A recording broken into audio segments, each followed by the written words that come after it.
দেখুন নরসিংদী অরবিট রেস্টুরেন্টে গিয়েছিলাম। যাওয়ার পর আমি একটা পার্সেল খুঁজে চাইছি, মানে আমরা 2 প্লেট নিয়েছিলাম। আরেক প্লেটের পার্সেলটার কি করছিলাম, পার্সেলটার কি বলছিলাম যে একটা প্লেটের পার্সেল করে দেওয়ার জন্য। তো ওদের পার্সেলটা করতে প্রায় 10 মিনিটের উপর সময় লাগছে, কারণ ওদের মনে নাই ফোন টিপার জন্য। মানে এমন তো দেখেন, এই যে এটা লক্ষ্য করেন, ইউজ করা মানে ময়লা থেকে যে তুলে দিছে এটার প্রমাণ এখানে আছে, দেখছেন? এই যে ময়লা থেকে যে তুলে দিছে। তারপর আপনাদের দেখাচ্ছি, এই যে দেখেন, এটা দেখেন, ভালোভাবে দেখেন আপনারা সবাই। আমি চাইলে যাইতে পারতাম, কিন্তু চাচ্ছি যে সবাই দেখুক।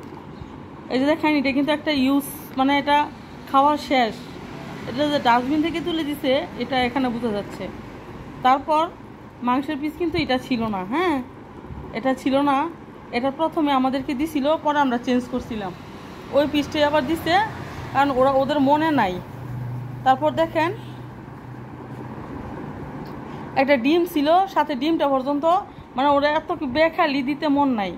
তারপর দেখেন পার্সেল কিভাবে করছে, এই দেখেন এই হাড়গুলা, এই দেখেন খাওয়ার অবশিষ্ট যে, মানে আমার হাতে ধরতে একটা ঘৃণা লাগতেছে। তারপর একটা এই দেখেন একটা খাওয়া আলু দিছে, মানে এটা যে ওরা তুলে দিছে এটা বোঝা যাচ্ছে। দেখেন শসা আর মানে লেবুটা যে এটা কিন্তু মানে করে দিব, প্যাকেট করে দিব, এটাও দেয় নাই। মানে এরকম করলে কিভাবে আমরা রেস্টুরেন্টে যাব এটা আমরা বুঝতেছি না। মানে ওরা যদি এরকম করে কিভাবে, এটা কিভাবে সম্ভব? দেখেন, মানে এরকম আমি সবার দৃষ্টি আকর্ষণ করতেছি, এরকম করা কি ঠিক? মানে একটা রেস্টুরেন্টে যাওয়ার পর এরকম হ্যারাস করাটা কি ঠিক নাকি বলেন?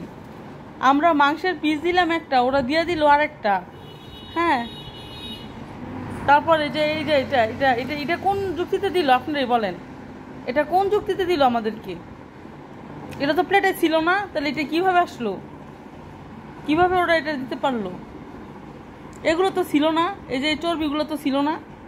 তারপর দেখেন শসাটা দেখলেই বোঝা যাবে এটা হচ্ছে একটা, মানে একটা ডার্টি আর কি। এই দেখেন মাংসের, দেখেন এটা, মানে এরকম করার মানে কি? মানে কাস্টমারের সাথে এরকম কেন করবে ওরা? এটা তো ঠিক না। ওদের ভুলের মাসুল আমরা কেন গুনবো?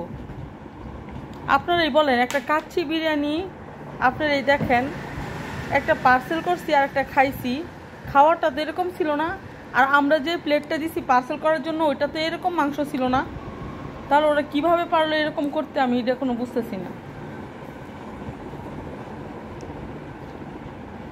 যারা রেস্টুরেন্টে যান, খাবার খান, খুব সাবধানে খাবার খাবেন এবং দেখে শুনে খাবার খাবেন। আমি যদি রেস্টুরেন্ট থেকে এটা দেখে আসতাম তাহলে হয়তো ওইখানে ঝামেলা বাঁচত।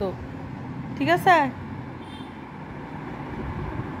যাক, সবাই ভালো থাকবেন, সুস্থ থাকবেন।